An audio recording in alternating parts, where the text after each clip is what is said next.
त्या तोडफोड केली जाते। आपण थेट दृश्य पाहतोय हडपसर परिसरातून।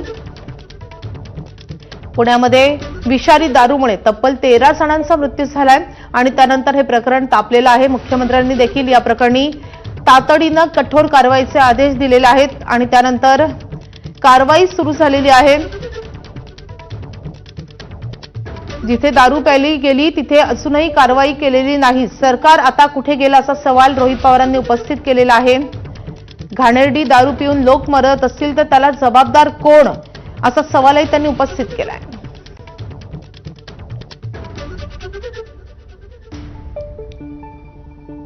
तर ज्या ठिकाणी या विषारी दारूची विक्री केली जात होती त्या ठिकाणी आता अशा रीतीने तोडफोड सुरू झालेली आहे। या दारू अड्ड्याची रोहित पवारांकडून तोडफोड केली जाते।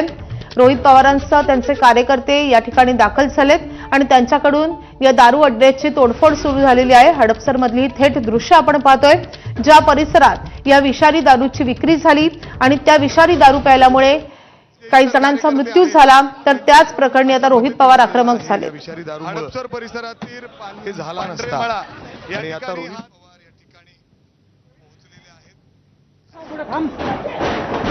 विकली जात होती तिथं पाहणी करतायत।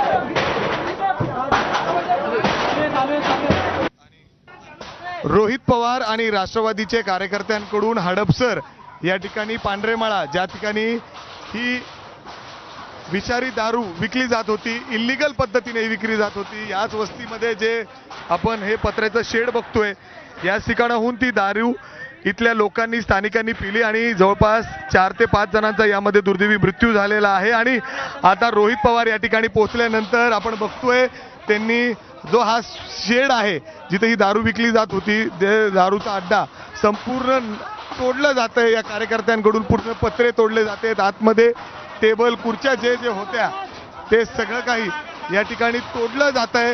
आक्रोश अर्थात वस्तीतील लोकांनी रोहित पवारांसमोर व्यक्त केला। रोहित पवार काही लोकांना इथं भेटलेले आहेत, वारंवार तक्रारी देऊन सुद्धा पोलिसांकडून योग्य ती पावलं उचलली गेली नाही आणि आज त्यामुळं अशा पद्धतीने हे सगळं झालं। आणि आता आपण बघतोय राष्ट्रवादीचे जे सगळे कार्यकर्ते आहेत ते अशा पद्धतीने या शेड आहे या पांढरेमाळातलं जिथं दारू विकली जात होती इल्लीगल पद्धतीने, विषारी दारू, त्याचं पूर्ण या ठिकाणी तोडतायत ते। आणि आपण रोहित पवार आतमध्ये स्वतः आहेत, वस्तीतील लोकांशी ते बोलतायत आणि पत्रे जे आहेत या शेडचे ते पूर्ण तोडतायत। आतमध्ये जे टेबल खुर्ची होती ती देखील या ठिकाणी तोडण्यात आलेली आहे आणि कार्यकर्ते आहेत।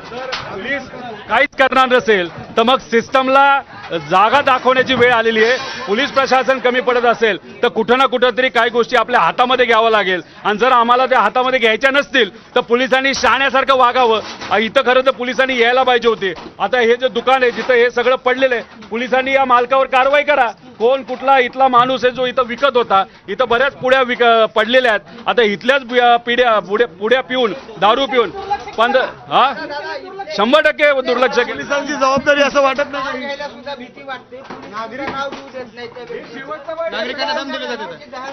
अरे कसली दहशत, कोण आले ते, त्यांचं काय करायचं करू, आम्ही पोलिसांना सांगणार आहे। तुम्ही लगेचच्या लगेच हा जो मालक आहे त्याच्यावर तिथं तुम्ही कारवाई करा। तुझी जागा दारू विकण्यासाठी तू दिलीच का असा आमचा प्रश्न आहे।